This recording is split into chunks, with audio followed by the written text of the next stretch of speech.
All right, we are on page 5 of your guided notes. Page 5. What is a bank statement? Thank you. You should go at the end. What is a bank statement? A bank statement is a record of all the transactions that the bank thinks has happened to your account. Okay? It is a record of all the transactions that the bank thinks has happened to your account during a given period. Okay? So, if this is what a bank statement is, what is a check register? That's a list of transactions. Place to record all the transactions in your check. Okay, how do we compare it? A bank statement to a register? A check register is the record of all the things that you think have happened to the account. So a bank is a record of what they think has happened. Your register is a record of what you think has happened. So what do you think balancing a checkbook means? Combining them. Yeah, all you're doing is combining them, making sure they match, making them come together. A bank statement is a record of everything that they think has happened.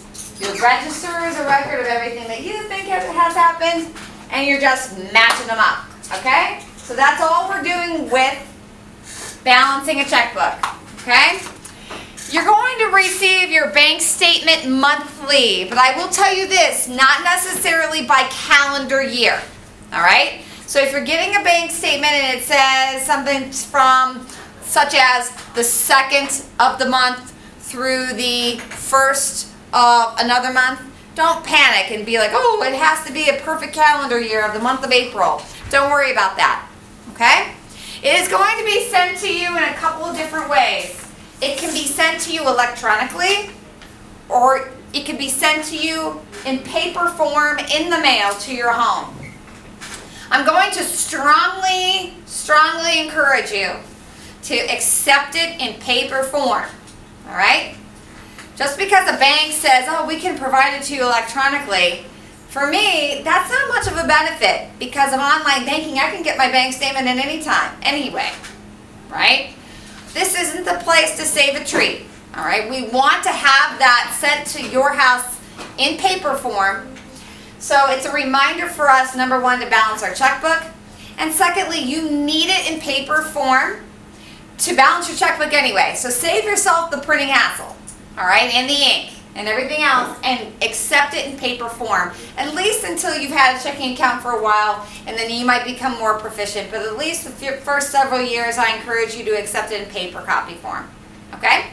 You can always get it electronically also. Okay. All right, balancing your checkbook. Why do you think we have to do this? Why is it important? It's like a second set of eyes. It's like a second set of eyes. Make sure you haven't missed anything. What happens if you do miss something? Yeah. They'll catch your both on later on. You could bounce a check, yeah? If you don't know how much money you have, you end up overdrawn, or if you're just rich, you don't know how much money you have. Yep, you won't know how much money you have, which is just ignorance. And number two, you could, in our case, perhaps start bouncing checks. And how much on average is one bounce check going to cost you? $200. It's going to be in the neighborhood of $129, $139, maybe even up to $200, because it usually bouncing one check sets off a chain reaction and bounces more than one, as we've discussed, okay? So bouncing a check can be very, very expensive, so we want to avoid that at all costs, okay? Here's something you may not know. If a bank makes a mistake, all right, you have 60 days in order to file a grievance with the bank and ask them to correct it. You can't, now that saves them from someone coming to them 10 years later and says, hey, by the way, you shorted me $5, okay? You want to approach them very soon. You only have a couple months to do this, all right? But what is far more likely is you've made mistakes, all right? You've missed something. And you're not going to catch this unless you balance your checkbook. With the prevalence today of debit card transactions and automatic payments and automatic withdrawals and monthly fees, chances are you missed something on your register. All right? So you're not going to catch this until you balance your checkbook. And you need to do that. You can't rely on what's online as we talked about. You can't stand in line at a store and look at your phone and look at your bank statement balance at that moment and assume that's correct. There's no way for the bank to know what's in the float. There's no way for them to know if you have an automatic payment coming the next day. You know, they don't know those things, all right? You have to own it yourself, okay? All right, we don't want to start bouncing checks, all right? So the most important things I want you to record in your notes right now is you have to balance your checkbook so you know how much money you have in your account. You have 60 days to file a grievance with your bank if they make an error. Catch your mistakes. I mean, you don't have to write in your notes verbatim what I'm writing up here, okay? I think we all understand why we're doing this, okay? Okay, what do we need in order to balance our checkbook? If we are balancing the statements and we're balancing our register, what's the two most important things that we need? Statement is registered. The statement and the register to begin with, okay?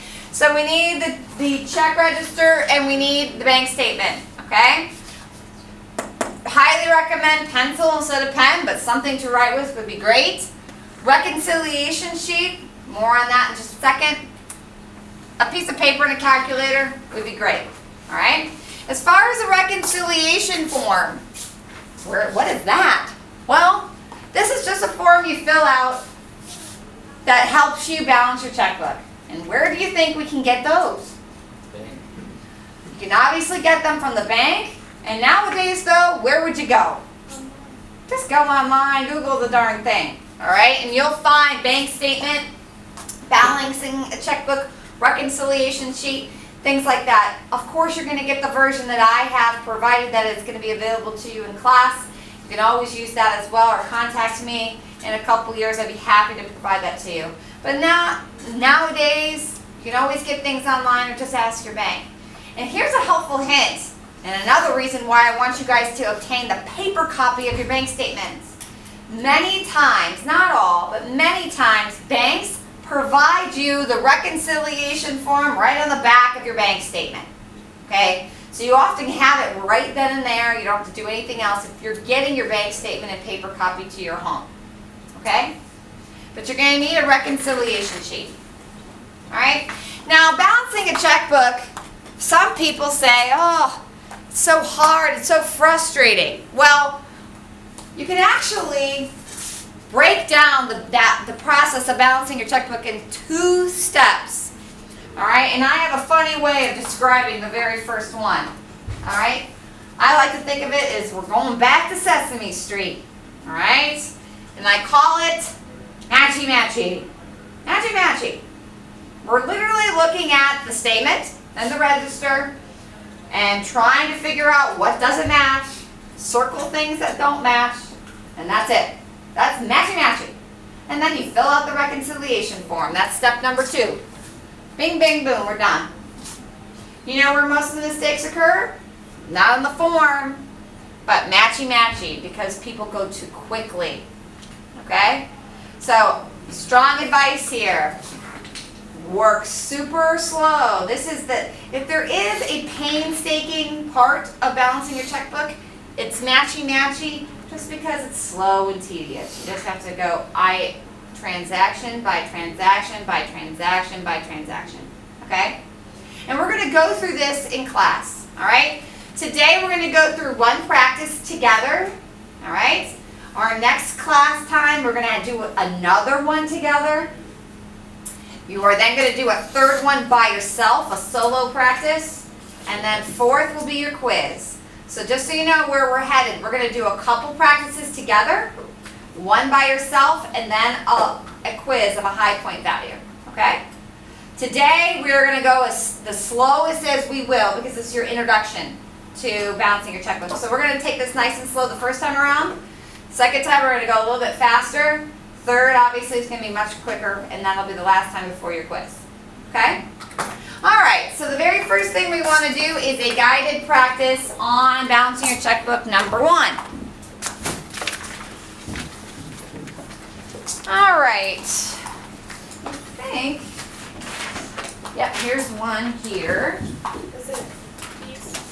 Yes, thank you. One here. We have a whole handful somewhere. People. Thank you. Good for you guys.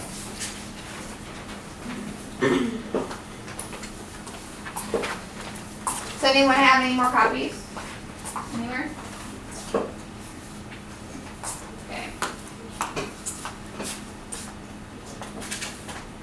Do me a favor and go down to the secretary and say that we need a couple more copies. You know, always ask the office helper too. Sorry about that, Kelsey. Don't know where it went. Okay. The very first step to balancing your checkbook is matching. Okay? Now, this is an introduction for you, okay, to one major piece. All right, you have seen this before. What is this a sample of? This is your check register, okay? This box down here is meant to resemble a statement. Now, let me tell you this. A bank statement can look quite different from bank to bank, but they all have very, very similar content, okay? The very first section, obviously, is going to be your statement date. This one says from December 30th through January 29th. Again, notice it's not an exact calendar year. That's okay. We're just going to continue on, okay? This is your information, your name and address. Over here is going to be what we call a summary section. This says your beginning balance. As of December 30th, they thought you had $25.37 in there. Grand total of all your deposits that you've made in this period equals this value. Grand total of all your deductions equals this value of 346.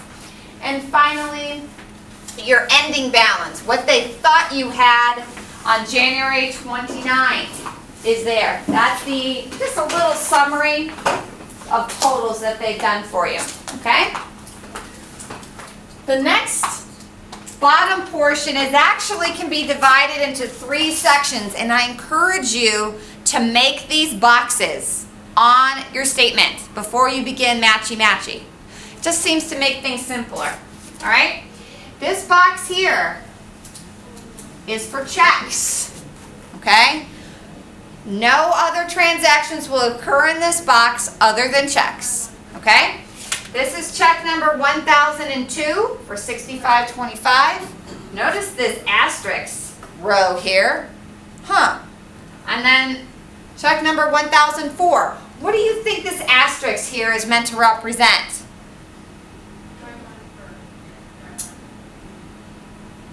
Yeah. Check 1003. Check 1003 hasn't hit your account. What the bank is trying to tell you is, hello, warning, where is check 1003? Is it a voided check? Is it in the float? Did it get stolen? Just warning you, you're out of sequence, you're missing a check, warning. All right, that's all they're doing, all right? They don't know if it's a voided check or whatever it is. They just put asterisks there, okay? This next section here is for deposits. Again, I encourage you to write a box right around deposits. The only thing in here is money that has been added to your account. All right? The third and final box is going to be the largest one because it has all the other deductions happening in your account other than checks that you've written. Okay? This is your deduction box. Okay? Debit card transactions, transfers to other accounts, automatic payments, automatic withdrawals, all of that will occur here. So notice there are 3 different boxes of transactions, and if you put the boxes around your statement as I have recommended, I think you'll find matchy should be pretty quick for you. Okay? All right, let's get into matchy. The very first thing that we are going to do is start from the very top, and we literally attack this transaction by transaction by transaction. Okay? I'm going to do the first example, then I'm going to call on particular people, and you're going to do the rest. Okay? So if I call on you, you would say January 5th, a direct deposit for my paycheck of $350.76. Okay?